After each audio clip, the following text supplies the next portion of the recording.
Shri P V Anvar M L A കേസുകളെ കുറിച്ചൊക്കെ പറഞ്ഞപ്പോൾ ഞാൻ ആദ്യമൊക്കെ ഇത് പറഞ്ഞപ്പോൾ ഞാനും വിചാരിച്ചിരുന്നത് സാധാരണ എല്ലാവരും വിചാരിക്കുന്ന പോലെ തന്നെയാണ്. ശ്രീ അൻവർ ഇതുപോലെ ഒരുപാട് കാര്യങ്ങൾ വിളിച്ചു പറയാറുണ്ട്. ആ കൂട്ടത്തിൽ കുറേ കേസുകളുടെ കാര്യം പറഞ്ഞേക്കാണ് എന്നുള്ളൊരു ധാരണ എനിക്കുണ്ടായിരുന്നു. പക്ഷേ ഇന്നലത്തെ ശ്രീ പി വി അൻവറിൻ്റെ പത്രസമ്മേളനം കണ്ടപ്പോൾ എനിക്ക് മനസ്സിലായി അങ്ങനെയല്ല. പി വി അൻവർ ഇതിൽ വെൽ സ്റ്റഡീഡാണ് എന്നെനിക്ക് മനസ്സിലായി. ഒരു കൊലക്കേസിൻ്റെ കാര്യം, ഇടവണ്ണയിലെ ആ കൊലക്കേസിൻ്റെ കാര്യം പറഞ്ഞു. അത് യഥാർത്ഥത്തിൽ അതിലെ ഫാക്ട്സ് മുഴുവൻ പഠിച്ചിട്ടാണ് അൻവർ പറഞ്ഞേക്കുന്നത്, ഓരോരുത്തരുടെയും ഈ പോയിന്റും. എന്നിട്ട് അൻവറുടേതായിട്ടുള്ള ഒരു സപ്ലിമെൻറ്റും അതിന് കൊടുത്തിട്ടുണ്ട്. അത് പോട്ടെ, അത് അവിടെ ഇരിക്കട്ടെ. അത് ഇൻവെസ്റ്റിഗേഷൻ തെളിയേണ്ട കാര്യങ്ങളാണ്. നമുക്കറിയില്ല യഥാർത്ഥത്തിൽ ഈ ഷാൻ എന്ന് പറഞ്ഞ പ്രതി അത് അയാൾ യഥാർത്ഥ പ്രതിയാണെന്നൊന്നും ഒരു സംശയമുണ്ട്. പക്ഷേ അയാൾ ആൻസറബിൾ ആണ്. കാരണം ലാസ്റ്റ് സീൻ എന്ന് പറയുന്നത് അയാൾ മൊത്തമാണ് ഇയാളെ കണ്ടേക്കുന്നത്. ഈ മരിച്ചുപോയ റിദാൻ കണ്ടേക്കുന്നത്, ലാസ്റ്റായിട്ട് കണ്ടേക്കുന്നത് റിദാൻ ബാസിലിനെ കണ്ടേക്കുന്നത് അവസാനം ഇയാളുമായിട്ടാണ്. അതുകൊണ്ട് അയാൾ അത് ആൻസറബിൾ ആണ്. കാരണം ഇയാളുടെ വേറെ ബോക്സിനെ കുറിച്ച് അയാൾ പറയണം, അത് നിർബന്ധമാണ്. ഇങ്ങനെയൊക്കെ രാത്രി ഒരുത്തനെ വീട്ടിൽ നിന്നൊക്കെ കയറ്റിക്കൊണ്ട് സ്കൂട്ടറിലൊക്കെ കൊണ്ടുപോയിട്ട് അവൻ തിരിച്ചു വരാതായി കഴിഞ്ഞാൽ കൊണ്ടുപോയിട്ട് ഞാൻ അവിടെ കൊണ്ടാക്കി എന്ന് പറയുന്നതിൽ മാത്രം അർത്ഥമൊന്നുമില്ല. പിന്നെ അയാൾ ഒറ്റയ്ക്ക് ഇത് ചെയ്യാൻ പറ്റുകയില്ല എന്നുള്ളതാണ് വീട്ടുകാരൊക്കെ പറയുന്നത്. പക്ഷെ ഒറ്റയ്ക്ക് ചെയ്തോ ഇല്ലയോ എന്നുള്ളതല്ലല്ലോ പ്രശ്നം. ഇത് തോക്കുകൊണ്ട് വെടിവെച്ച് കൊന്നതാണ്. അതായത് തലയുടെ പിൻഭാഗത്തും കണ്ട് വെടിയേറ്റ് മരിച്ചതാണ്. അപ്പോൾ വെടിവെച്ച് ഒരാളെ വെടിവെച്ച് കൊല്ലാനായിട്ട് ഒരുപാട് പേരുടെ സഹായം ഒന്നും വേണമെന്നുള്ളതില്ല. പിന്നെ അറിയാൻ പറ്റത്തില്ല ഇതെന്താ സംഭവം എന്ന് നമുക്കറിയില്ല. അതിനെക്കുറിച്ച് ശരിയായ അന്വേഷണം നടക്കേണ്ടത് അത്യന്താപേക്ഷിതമാണ്. പിന്നെ ആ സ്ത്രീയെ, ഈ മരിച്ച ആളുടെ ഭാര്യയെ കൊണ്ടിട്ട് ഉപദ്രവിച്ച കാര്യമൊക്കെ ശ്രീ അൻവർ പറയുന്നത് കേട്ടു. അത് ഈ ഒരു ഭർത്താവ് കൊല്ലപ്പെട്ട് 3-ന്റെ അന്നാണ്. വളരെ ആ സ്ത്രീയും ഇയാളുമായിട്ട് അവിഹിത ബന്ധം ആരോപിച്ചാണ് പോലീസ്. അതൊക്കെ എന്നൊക്കെ പറഞ്ഞു കഴിഞ്ഞാൽ കെട്ടുകഥകളാണ് അതൊക്കെ. കാരണം അൻവർ പറഞ്ഞല്ല കെട്ടുകഥ, പോലീസിന്റെ ഭാഗത്തു നിന്നുള്ളതാണ് കെട്ടുകഥ. ആ സ്ത്രീ അങ്ങനെ അല്ല എന്ന് അവരുടെ വീട്ടുകാർക്കെല്ലാം അറിയാം. ഈ ഷാൻ എന്ന് പറയുന്ന ആനുമായിട്ട് ആ രീതിയിലുള്ള ഒരു ബന്ധം അവർക്കില്ല. ഷാൻ പറയുന്നത് അയാളുടെ സുഹൃത്തിന്റെ ഭാര്യ ആയതുകൊണ്ട് അയാളുടെ സഹോദരി പോലെ അയാൾ കണ്ടിട്ടുള്ളൂ, അങ്ങനെയാണ് എന്നുള്ളതാണ് അയാൾ പറയുന്നത്. അല്ല, കാരണം ഈ വീട്ടിൽ വന്നപ്പോൾ പോലും ആ ഷാൻ അയാളുടെ ഭാര്യയും കൊണ്ട് ആ സ്കൂട്ടറിൽ വന്നേക്കുന്നത്. അപ്പോൾ അങ്ങനെയൊക്കെ ഉള്ളപ്പോൾ അതുകൊണ്ട് യഥാർത്ഥത്തിൽ അയാളെ ആ കാര്യത്തിൽ ഈ സംശയിക്കാനൊന്നുമില്ല. പിന്നെ വേറെ അപ്പൊ അതങ്ങ് പോലീസ് ആ തിയറി അങ്ങ് വിട്ടിട്ട് എന്തോ ഇവർ തമ്മിൽ വാക്ക് തർക്കം ഉണ്ടാക്കി കൊലപ്പെടുത്തിയെന്നായിപ്പോയി. അന്നേരം ഈ സ്ത്രീ ഉപദ്രവിച്ചതിന് ആര് സമാനം പറയും? ഒരു കാര്യവുമില്ലാതെ ആ സ്ത്രീയെ കൊണ്ടിട്ട് ഉപദ്രവിച്ചു. അവരുടെ ഭർത്താവോ കൊല്ലപ്പെട്ടു, ആരും ഇല്ലാതായി. അതിനുശേഷം അതിന്റെ 3-ന്റെ അന്ന് അവരെ കൊണ്ടിട്ട് ഉപദ്രവിക്കുക. അതിനൊക്കെ പോലീസ് സമാധാനം പറയേണ്ടതാണ്. യഥാർത്ഥത്തിൽ ഈ ഉപദ്രവിച്ചേക്കുന്നവന്മാര് ഇതൊക്കെ ഇങ്ങനെയൊക്കെ ചെയ്യും. ഇവരൊക്കെ കേട്ടോ, കണ്ണിച്ചോരയില്ലാതെ ഇതൊക്കെ ചെയ്യും ഇതുപോലെ. അത് ആ ഒരു സാഹചര്യമെങ്കിലും മനസ്സിലാക്കി വേണ്ട ഇടപെടാൻ. എന്തെങ്കിലും തോന്നിവാസം പറഞ്ഞിട്ട് അതങ്ങ് പറഞ്ഞേക്കുക. ഓക്കെ. പിന്നെ അതുപോലെ തന്നെ ഈ സ്വർണം പൊട്ടിക്കലിന്റെ അത് യഥാർത്ഥത്തിൽ ഒരു ഡയഗ്രമാറ്റിക് റെപ്രസെന്റേഷൻ തന്നെയാണ്. അവിടെ ഒരു പ്രസന്റേഷൻ തന്നെയാണ് അൻവർ നടത്തിയത്.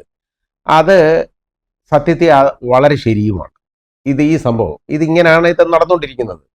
അത് കസ്റ്റംസ് തന്നെ ഈ അടുത്ത സമയത്ത് കസ്റ്റംസുകാർ അവര് ഒരു പരാതി അവർ ഉന്നയിച്ചിരുന്നു. ഒരു റിട്ടൺ റെപ്രസെന്റേഷനായിട്ടാണ് വന്നത്. അതായത് അവർ പിടിക്കുന്ന സ്വർണവും പോലീസ് പിടിക്കുന്ന സ്വർണവും വെളിയിലേക്ക് വരുമ്പോൾ കസ്റ്റംസ് പിടിക്കുന്ന സ്വർണത്തിന്റെ പ്യൂരിറ്റി കറക്റ്റ് ആണെന്നും നേരെ മറിച്ച് പോലീസ് പിടിച്ചുകൊണ്ട് വരുന്ന സ്വർണത്തിന്റെ പ്യൂരിറ്റി വളരെ കുറവാണെന്നും അവർ പറഞ്ഞു. അതാ ഞാൻ നേരത്തെ പറഞ്ഞതുപോലെ ഇപ്പോൾ 24 ക്യാരറ്റിന്റെ സ്വർണം പിടിക്കുന്നു. അത് ഏതെങ്കിലും ഒരു തട്ടാന്റെ കയ്യിൽ അപ്രൈസർ എന്ന് പറയുന്നത് ഗോൾഡ് സ്മിത്ത് ധാരാളമുണ്ട് ആളുകൾ. അവിടെ അവര് കൊണ്ടുപോയി അവരുടെ കൊടുത്ത് ഉരുക്കുകയാണ്. എന്തിനാ ഉരുകുന്നതെന്ന് ചോദിച്ചാൽ നമുക്കറിയില്ല. ആ പിടിച്ചതുപോലെ ഇതങ്ങ് കൊടുത്താൽ മതിയല്ലോ. അത് ചെയ്തില്ല, ഉരുക്കും എന്ന് പറഞ്ഞാൽ 24 ക്യാരറ്റ് അവസാനം 18 ക്യാരറ്റ് ആവും. ഇതാ സംഭവിക്കുന്നത്. അപ്പോൾ തെറ്റാണ്, മുഴുവൻ തെറ്റാണ്. നിയമപ്രകാരം അത് ചെയ്യാൻ പാടില്ല. അത് തെറ്റാണ്, ചെയ്യാൻ പാടില്ലാത്ത കാര്യമാണ്. കാരണം അതിന് എവിഡൻഷ്യറി വാല്യൂ പോലും ഇല്ലാതാവും. കാരണം ഇപ്പോൾ ഒരു സൈക്കിളിന്റെ രൂപത്തിൽ ശ്രീ അൻവർ പറഞ്ഞു, ഒരു പ്ലേ സൈക്കിൾ, കുഞ്ഞുങ്ങളുടെ സൈക്കിൾ ഉണ്ടല്ലോ, ആ സൈക്കിളിന്റെ രൂപത്തിൽ കൊണ്ടുവന്നു ഒരു ചെറിയ സൈക്കിള്. ആ സൈക്കിൾ അപ്പടെ വിഴുങ്ങി എന്നുള്ളതാണ് പറഞ്ഞിരിക്കുന്നത്. ആ സൈക്കിൾ പിന്നെ പുറംലോകം കണ്ടിട്ടില്ല. അവിടെ എന്നിട്ട് ശ്രീ അൻവർ ചൂണ്ടിക്കാണിച്ചതുപോലെ ഞാനും ശ്രദ്ധിച്ചിട്ടുള്ള ഒരു സ്ഥലമാണ് കൊടുവള്ളി എന്ന് പറഞ്ഞ ഒരു ചെറിയ ഗ്രാമം. പക്ഷെ ഇന്നത് വലിയ ടൗണായിട്ട് അങ്ങ് മാറുകയാണ് കൊടുവള്ളി. ഒരു ചെറിയ സ്ഥലമാണ് കൊടുവള്ളി. ആ കൊടുവള്ളിയിൽ നമ്മുടെ ഒരു പ്രത്യേകതയുണ്ട്. അത് അതിൽ യാത്ര ചെയ്യുന്നവർക്കേ അറിയാമോ. അപ്പൊ നമ്മൾ നിലമ്പൂരേക്കൊക്കെ നമ്മൾ പോയാൽ കൊടുവള്ളി വഴി പോവുകയാണെന്നുണ്ടെങ്കിൽ നമുക്കത് കാണാം. അതായത് ഞാൻ കോഴിക്കോട് ഇരിക്കുമ്പോഴും ഞാൻ കൊടുവള്ളി പോയിട്ടുണ്ട് പല കാര്യങ്ങൾക്കായിട്ട്. കൊടുവള്ളി വഴി യാത്ര ചെയ്യാനിടയായിട്ടുണ്ട്. അപ്പോഴൊക്കെ അവിടുത്തെ പ്രത്യേകത ഞാൻ കണ്ടിട്ടുണ്ട്. നമ്മുടെ ഈ മാഹിയിലൂടെ കടന്നു പോകുമ്പോൾ മദ്യക്കടകൾ കാണത്തില്ലേ? എവിടെ നോക്കിയാലും അതേ ഉള്ളൂ കാണാൻ, വേറെ ഒന്നുമില്ല. മാഹിയുടെ ആ റോഡ് സൈഡ് മുഴുവൻ മദ്യക്കടകളാണ്. അല്ലാത്ത സ്ഥാപനങ്ങൾ വളരെ കുറവാണ്. അതിന്റെ കാരണം നമുക്കറിയാം. കേരളത്തിലുള്ളവർ പോയി ലാഭത്തിന് വാങ്ങിച്ചു കുടിക്കാനായിട്ട് പോകുന്ന സ്ഥലമാണ്. പോലീസുകാർ ഇപ്പുറത്ത് കാത്തിരിക്കും ആ പാലത്തിന്റെ അവിടുന്ന് ഈ വാങ്ങിച്ചുകൊണ്ട് വരുന്നുണ്ടെങ്കിൽ അവർ പിടിക്കുകയും ചെയ്യും. അത് കേസാവും. കുറേയൊക്കെ ഇങ്ങനെ കേസും ആവും. കുറേയൊക്കെ അവർ പോലീസുകാർ അത് വാങ്ങിച്ചിട്ട് അപ്പോൾ ഒരു 10 ഉപ്പ ഉണ്ടെങ്കിൽ ഒരു 5 ഉപ്പയും വാങ്ങിച്ചിട്ട് അവനെ 5 ഉപ്പയും കൊടുത്തിങ്ങി അയക്കും. അങ്ങനെയും ചെയ്യാറുണ്ട് എന്ന് പറഞ്ഞു കേൾക്കുന്നുണ്ട്. എന്ന് പറഞ്ഞ പോലെ ഈ കൊടുവള്ളിയിൽ നമ്മൾ കാണുന്നത് എന്താ? ആ റോഡ് സൈഡിൽ മുഴുവൻ സ്വർണ്ണക്കടകളാണ്. ഒരു ചെറിയ സ്ഥലമാണ്. അന്ന് ഞാൻ കാണുമ്പോഴെന്ന് പറഞ്ഞാൽ ഒരു 2000-ലൊക്കെയാണ് 2001-ലൊക്കെയാണ് ഞാൻ ഈ കാണുന്നത്. അന്ന് വളരെ ചെറിയൊരു കുഗ്രാമം പോലുള്ള ഒരു സ്ഥലം. പക്ഷെ അവിടോട്ട് ചെല്ലുന്നുണ്ട്, അവിടെ മുഴുവൻ സ്വർണ്ണക്കട, ചെറിയ കടകൾ മൊത്തം സ്വർണ്ണക്കടകളാണ് എല്ലാം. ഒരു എത്ര സ്വർണ്ണക്കടകളാണ് അവിടെ ഉള്ളത്, അത് പോയി നോക്കണം, അതിശയമാണ്. അപ്പൊ നമ്മൾ വിചാരിക്കും കൊടുവള്ളി. അത് കാരണം എന്താണെന്നറിയോ? പണ്ട് മുതലേ കള്ളക്കടത്തിന്റെ കേന്ദ്രവും ഇവിടെ കൊണ്ടുവന്ന് കൊടുത്ത് ഇത് കൊണ്ടുവന്ന് ഉരുക്കി റെഡിയാക്കുന്ന ഈ ഗോൾഡ് സ്മിത്തുമാരായ അപ്രൈസർ എന്നുള്ള പേരിൽ അറിയപ്പെടുന്ന ഗോൾഡ് സ്മിത്തുകൾ, തട്ടാന്മാർ, അവർ ധാരാളം ഉണ്ട് അവിടെ. അവിടെ ലോക്കലൈസ്ഡ് ആണ് അവർ ആ കാര്യത്തിൽ ഉണ്ട്. അപ്പൊ അവര് ശ്രീ അൻവർ പറഞ്ഞേക്കുന്നത് പോലെ ഒരു ഗോൾഡ് സ്മിത്തിന്റെ കാര്യം പറഞ്ഞു. അയാൾ വളരെ വലിയ കോടീശ്വരനായിട്ട് മാറി. എങ്ങനെയാണ് അത് അന്വേഷിക്കണമെന്ന് പറഞ്ഞു. ശരിയാണ്. കാരണം അത് അത്രത്തോളം അത് പോലീസുമായിട്ടുള്ള ബന്ധം അതാണ് അതിനകത്ത് വന്നേക്കുന്നത്. ഈ പോലീസ് പിടിക്കുന്ന സ്വർണ്ണമൊക്കെ അവിടെ കൊണ്ടുവന്ന് ഇയാളെ കൊടുത്ത് ഉരുകിക്കുക. ഇതിനതിനെയുള്ള ഏറ്റവും വലിയൊരു പ്രശ്നം, ഗുരുതരമായൊരു പ്രശ്നം ശ്രീ അൻവർ ചൂണ്ടിക്കാണിച്ചത് സത്യമാണ്. അതായത് ഈ വിദേശത്ത് നിന്ന് കടത്തിക്കൊണ്ടുവരുന്ന സ്വർണം പിടിക്കാൻ യഥാർത്ഥത്തിൽ പോലീസിന് അവകാശമുണ്ടോ, അധികാരമുണ്ടോ? യഥാർത്ഥത്തിൽ ഇല്ല എന്നുള്ളതാണ്. കാരണം പ്രയർ ഇൻഫർമേഷൻ കിട്ടുന്നത് പോലും ഉണ്ട്. കേസുകൾ ഉണ്ടെങ്കിൽ അത് കസ്റ്റംസിന് ആ വിവരം കൊടുക്കാതെ പോലീസ് മാറി നിന്ന് ഇത് പിടിക്കും. ഇവർക്ക് എന്താ ഇതിന്റെ ആവശ്യം? ഈ നാട്ടിലെ കൊലപാതകങ്ങളും അടിയലച്ചിലും അങ്ങനെയുള്ള ബന്ധപ്പാടും ലോ ആൻഡ് ഓർഡറും നോക്കാനുള്ള പോലീസ് നേരെ വിമാനത്താവളത്തിന്റെ പരിസരത്ത് പോയി നിന്ന് കറങ്ങാണ്. എന്തിനെ? വിദേശത്ത് കൊണ്ടുവരുന്ന സ്വർണം പിടിക്കാനായിട്ട്. ഇതാണ് അവരുടെ ജോലി. കാരണം അവരെ ആ രീതിയിൽ പിടിച്ചാലേ അവർക്ക് പ്രയോജനമുള്ളൂ. അതുകൊണ്ടാണ്.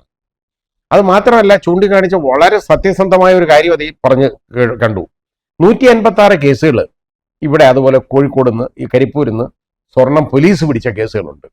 ഈ 156 കേസുകളും 102 CRPC അനുസരിച്ച്, സെക്ഷൻ 102 CRPC, പഴയ CRPC അനുസരിച്ച്, അതായത് ഈ മോഷണ സ്വർണം ഹാജരാക്കുന്നവരെ വൈശട്ടൂണതി ഹാജരാക്കി കൊടുക്കുകയാണ്. അപ്പൊ എന്താ പറയുക, അത് തൊണ്ടി മുതൽ ഇവരുടെ ഇത് പിടിച്ചെന്ന് പറയും. പിടിച്ചെന്ന് പറയുന്നത് അവർ കൊടുക്കുന്നതാണ് ഇവരുടെ ഇന്ന് പിടിച്ചെന്ന് പറയുന്നത്. ഇത്രേ ഉള്ളൂ. ഇത് പിടിച്ചത് അതുപോലെ അന്നേരം തന്നെ ഹാജരാക്കല്ലേ ചെയ്തുകൊണ്ടിരിക്കുന്നത്. ഇത് കൊണ്ടി കൊടുത്ത് ഉരുക്കി സ്വർണ്ണമാക്കി കൊടുക്കണ്ടേ അവർക്ക്? അദ്ദേഹം പറഞ്ഞാൽ വളരെ വലിയ രാജ്യസ്നേഹം ഇവന്മാർക്കുണ്ട്. അത് കാരണം ഇതെല്ലാം ഉരുക്കി റെഡിയാക്കി ശരിയായ സ്വർണ്ണമായിട്ട് മാറ്റി വേണം സ്വർണ്ണമാണെന്ന് കാണിച്ചു കൊണ്ട് കൊടുക്കണം. ആര് പറഞ്ഞു ഇങ്ങനെ തൊണ്ടി മുതൽ പിടിച്ചാൽ തന്നെ ആ തൊണ്ടി മുതൽ അതുപോലല്ലേ ഹാജരാക്കേണ്ടത്? ഇങ്ങനെ ഉരുക്കാനെ ആര് പറയുന്നു? ഇവർ ഉരുക്കും. ഇവർക്ക് ഉരുക്കിയേ പറ്റൂ. കാരണം അത് ഇന്ന് അടിച്ചു മാറ്റാൻ വേണ്ടിയാണ് ചെയ്തുകൊണ്ടിരിക്കുന്നത്. ഒരു സ്ത്രീയുടെ കാര്യം പറഞ്ഞു. അത് വളരെ ക്ലാസിക് എക്സാമ്പിളാണ്. അവരാകെപ്പാടെ കൊണ്ടുവന്നത് എന്ന് പറയുന്നത് ഏതാണ്ട് 17 പവനോളം സ്വർണ്ണ ആഭരണം അവരുടെ ശരീരത്തുണ്ടായിരുന്നു. ഇവർ സ്വർണം കടത്തുന്നു എന്നുള്ള വിവരം നേരത്തെ ഇവർക്ക് കിട്ടി. കസ്റ്റംസിനല്ല, ആ വിവരം കിട്ടിക്കഴിഞ്ഞാൽ നിർബന്ധമായിട്ട് അവർ ചെയ്യേണ്ടത് എന്താണെന്നറിയോ? അവർ കസ്റ്റംസിന് അത് പാസ് ചെയ്യണം. അല്ലെങ്കിൽ കസ്റ്റംസിന്റെ പ്രിവെന്റീവ് യൂണിറ്റിന് അത് വേണം. അല്ലെങ്കിൽ കസ്റ്റംസിന് തന്നെ വിജിലൻസ് വിഭാഗമുണ്ട്, അവർക്ക് കൊടുക്കണം. ആർക്കെങ്കിലും അവർക്ക് ഈ വിവരം കൈമാറണം. അത് നിർബന്ധമാണ്. അത് ചെയ്യുന്നതിന് പകരം ഇവർ അനങ്ങാതെ മാറി നിന്നിട്ട് ഇവർ കൊണ്ടുവന്നു വഴി വെച്ച് പിടിച്ചു. ഇതാ കാര്യം. ഇത് കസ്റ്റംസിൻ്റെ ഒത്താശയോടാണെന്ന് പറയപ്പെടുന്നു. സത്യമാവാൻ സാധ്യതയുണ്ട്. കാരണം വീതിച്ചെടുത്താൽ മതിയല്ലോ. ഇവർ പിടിക്കുമ്പോൾ സാധാരണഗതി ഇങ്ങനെയുള്ള ഒരെണ്ണം ചൂണ്ടിക്കാണിച്ചു കൊടുത്താലോ പിടിച്ചാലോ, പിടിച്ചു കഴിഞ്ഞാൽ 15% സെൻട്രൽ ഗവൺമെന്റിൽ നിന്ന് ഇവർക്ക് കിട്ടും കേട്ടോ. റെമ്യൂണറേഷൻ പോലെ കിട്ടും. കാരണം അതിൽ നിന്ന് എന്തിന്റെ വിഹിതമാണ് കിട്ടുന്നത്, 15% കിട്ടും. പക്ഷെ ആ 15% പോരാ, 40% വേണം എന്നുള്ളതാണ് അദ്ദേഹം പറഞ്ഞത്. ചിലപ്പോൾ മുഴുവനും വേണം. അപ്പോൾ 18 കിലോ സ്വർണ്ണം വാങ്ങേണ്ട ഈ സ്ത്രീ കൊണ്ടുവന്നതാണ്. കേട്ടോ. ആ കൊണ്ടുവന്ന് അത് അപ്പൊ എത്ര രൂപയുടെ മുതൽ കാണും. അതെന്നിട്ട് ഇവരും കൂടെ എടുത്തിട്ട് അവർ കൊണ്ടുവന്ന ആഭരണങ്ങൾ എടുത്ത് കോടതി ആരാക്കി, മജിസ്ട്രേറ്റ് കോടതി കൊടുത്തു. അപ്പൊ അവർക്ക് യഥാർത്ഥത്തിൽ ഒരു 20 പവൻ സ്വർണം വരെ ഒരു സ്ത്രീക്ക് ശരീരത്തിട്ടുകൊണ്ട് വരാം, പുരുഷനായാലും സ്ത്രീക്കായാലും കൊണ്ടുവരാം ആഭരണങ്ങൾ. അതിന് കുഴപ്പമൊന്നുമില്ല കൊണ്ടുവരുന്നതിന്, അതിന് പ്രശ്നമൊന്നുമില്ല. അത് കസ്റ്റംസിനൊന്നും പിടിക്കാനൊക്കത്തില്ല, അത് പിടിക്കത്തില്ല. കാരണം അവരിട്ടിരുന്ന സ്വർണ്ണമാണത്. ഞാൻ പോയപ്പോഴും എൻ്റെ കയ്യിൽ ഉണ്ടായിരുന്നു, ഇപ്പൊ വന്നപ്പോഴും ഉണ്ട് ഇത്. അതുകൊണ്ട് ആ സ്വർണ്ണം ഒന്നും പിടിക്കാൻ പറ്റില്ല. യഥാർത്ഥത്തിൽ അവർ പിടിക്കത്തുമില്ല, അത് കസ്റ്റംസ് അനങ്ങത്തില്ല ആ കാര്യത്തിൽ. പരസ്യമായിട്ട് ഇട്ടുകൊണ്ട് വരാം.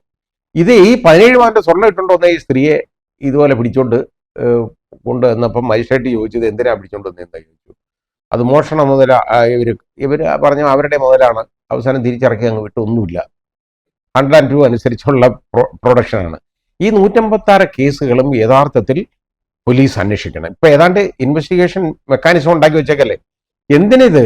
ഇത് യഥാർത്ഥ പോലീസ് സേനയെ രൂപീകരിച്ച് സ്പെഷ്യൽ ഇൻവെസ്റ്റിഗേഷൻ ടീമിനെ രൂപീകരിച്ച് അവർക്ക് സ്പെഷ്യൽ പവേഴ്സ് കൊടുത്തിട്ട് കൺഫർ ചെയ്തിട്ട് ഈ കേസ് പിടിച്ച് റിപ്പോർട്ട് ചെയ്ത് ഫൈനൽ റിപ്പോർട്ട് കൊടുക്കാനുള്ള മാർഗം അവർക്ക് ഉണ്ടാക്കി കൊടുക്കണം. അല്ലാതെ ഇത് ഈ മുഖ്യമന്ത്രി പോകുന്നവരെ ഇതിങ്ങനെ തട്ടിക്കളിച്ചിട്ട് മുഖ്യമന്ത്രി അങ്ങ് പോകും, കാര്യം തീർന്നു, ഇതെല്ലാം കഴിഞ്ഞതിന് ശേഷം വീണ്ടും ആയിക്കോട്ടെ, അപ്പൊ പിന്നെ അതിന് പുതിയ കേസെടുക്കണം. ആ രീതിയാക്കേണ്ട കാര്യമുണ്ടോ നമുക്ക്? ഇങ്ങനെ ഇല്ലല്ലോ എന്ന്. അങ്ങനെ ചെയ്യേണ്ടതിന് പകരം ഇപ്പൊ ചെയ്തു വെച്ചേക്കുന്ന ഈ തോന്നിവാസങ്ങളൊക്കെ എന്താണ്?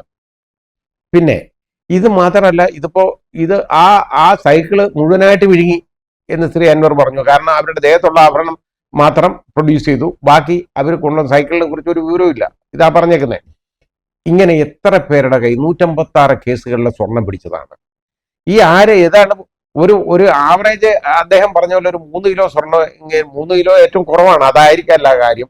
ഒരാൾ തന്നെ 18ഉം 20ഉം കിലോ സ്വർണം കൊണ്ടുവന്നു കഴിഞ്ഞാൽ പിന്നെ അവസാനം 3 കിലോ ആവും? ഇല്ലല്ലോ.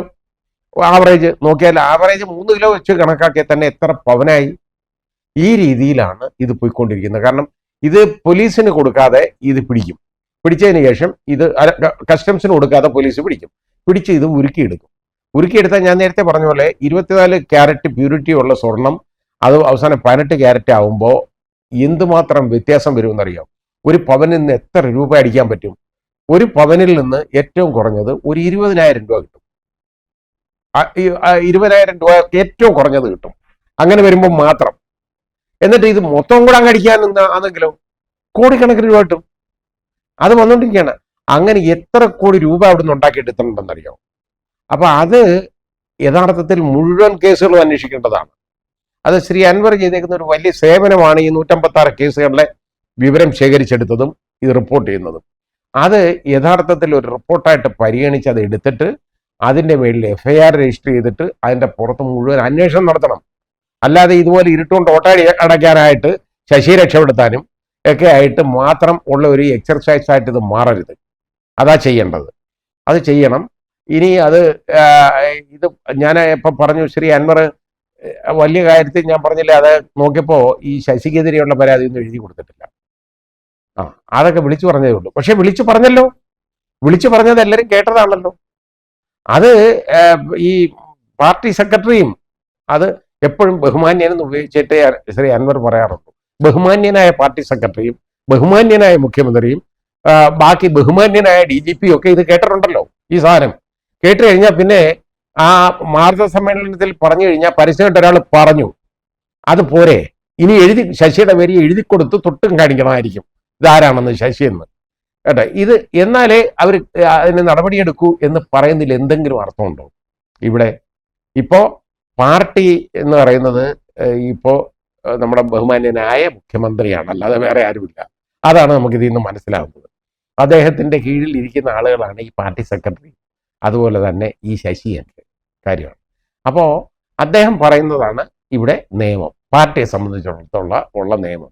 പക്ഷെ ഇത് ജനങ്ങൾ കണ്ടുകൊണ്ടിരിക്കുകയാണെന്നുള്ള ഒരു കാര്യം മനസ്സിലാക്കണം, തിരിച്ചറിയണം. ഇതിപ്പോ എന്തുകൊണ്ട് തോറ്റു ഇന്ന് മാതൃഭൂമിയിൽ എഴുതിയേക്കുന്ന വാർത്ത വന്നതാണ്. എന്തുകൊണ്ട് തോറ്റു എന്ന്. സന്ദേശം എന്ന് പറയുന്ന സിനിമയിലെ ഒരു വിഖ്യാതമായ ഒരു വാചകമാണ്. ആ നടൻ മരിച്ചുപോയി, കൊട്ടാരക്കരക്കാരനാണ്, ഞാൻ അയാളുടെ പേര് മറന്നുപോയി, ബോബി കൊട്ടാരക്കര ചൂണ്ടിക്കാണിച്ചാണ്. അതായത് എന്തുകൊണ്ട് തോറ്റു, അന്തർധാര സജീവമായിരുന്നു എന്നൊക്കെ മറ്റേതൊക്കെ പറയുമല്ലോ ശങ്കരാടി. അപ്പൊ അവസാനം ഇതൊന്നും മനസ്സിലാവാതെ റാഡിക്കലായിട്ടുള്ള കാര്യം ഇതൊക്കെ പറഞ്ഞു. അവസാനം ഇതെല്ലാം പറഞ്ഞപ്പോൾ എന്തുകൊണ്ട് തോറ്റു എന്ന് ചോദിച്ചു. അത് നീ സ്റ്റഡി ക്ലാസ്സിൽ പോകാത്തതുകൊണ്ടാണ്, അതുകൊണ്ട് സ്റ്റഡി ക്ലാസ്സിൽ പോകണമെന്നൊക്കെ നമ്മുടെ ശ്രീനിവാസൻ പറഞ്ഞു കൊടുക്കുന്നത്. കാരണം അത് തന്നെയാണ് ഇവിടെ സംഭവിക്കുന്നത്. എന്തുകൊണ്ട് തോറ്റു എന്ന് ജനങ്ങൾ, അതായത് പാർട്ടി സമ്മേളനങ്ങളിൽ ഇപ്പൊ ചോദ്യം തുടങ്ങി. ജനങ്ങളിൽ നിന്ന് ഇതാകുന്നു. ശരിയാണ്, ഗുണ്ടകളോടൊപ്പമാണ് ഇപ്പോൾ ഉള്ളത്. റോഡെ പോകുന്നവനെ എടുത്തിട്ട് അടിക്കാനും അതുപോലെ തൊഴിക്കാനും നവകേരളം നടത്താനും ഒക്കെ നടക്കുമ്പോൾ ആലോചിക്കണം ഇതുപോലെ സംഭവിക്കുന്നത്. അടുത്ത പ്രാവശ്യം പച്ചയ്ക്ക് തുടരണമെങ്കിലുണ്ടല്ലോ, യവന്മാരെയൊക്കെ ആദ്യം അങ്ങ് വെളിയിലാക്കണം, ഈ ഗുണ്ടാ സംഘങ്ങളെ ഇതിൽ നിന്ന്. എന്നിട്ട് ജനങ്ങളുമായിട്ട് ഇടപെടണം, ജനങ്ങൾക്ക് എന്തെങ്കിലും ചെയ്തു കൊടുക്കണം. ആദ്യം ഇതിലൊക്കെ ഒരു അന്വേഷണം വരട്ടെ. ഈ കേസുകൾ അതേപോലെ ഈ സംഭവങ്ങളിലൊക്കെ ഒന്ന് അന്വേഷണം വരട്ടെ. ഇതിൻ്റെ പുറയിലുള്ള ഉള്ളുകളികൾ, ഇതിൻ്റെ കള്ളത്തരങ്ങൾ, പൊള്ളത്തരങ്ങൾ എന്താണെന്ന് ഒന്ന് മനസ്സിലാക്കട്ടെ. പക്ഷെ വേറെ കാര്യമുണ്ട്. ഇതിപ്പോൾ ബഹുമാന്യനായ മുഖ്യമന്ത്രിയോട് പറയുന്നതിൽ വലിയ അർത്ഥമൊന്നുമില്ല. കാരണം ഉറങ്ങുന്നവനെ നമുക്ക് വിളിച്ചുണർത്താൻ പറ്റൂ, ഉറക്കം നടിക്കുന്നതിനെ വിളിച്ചുണർത്താൻ പറ്റുമോ?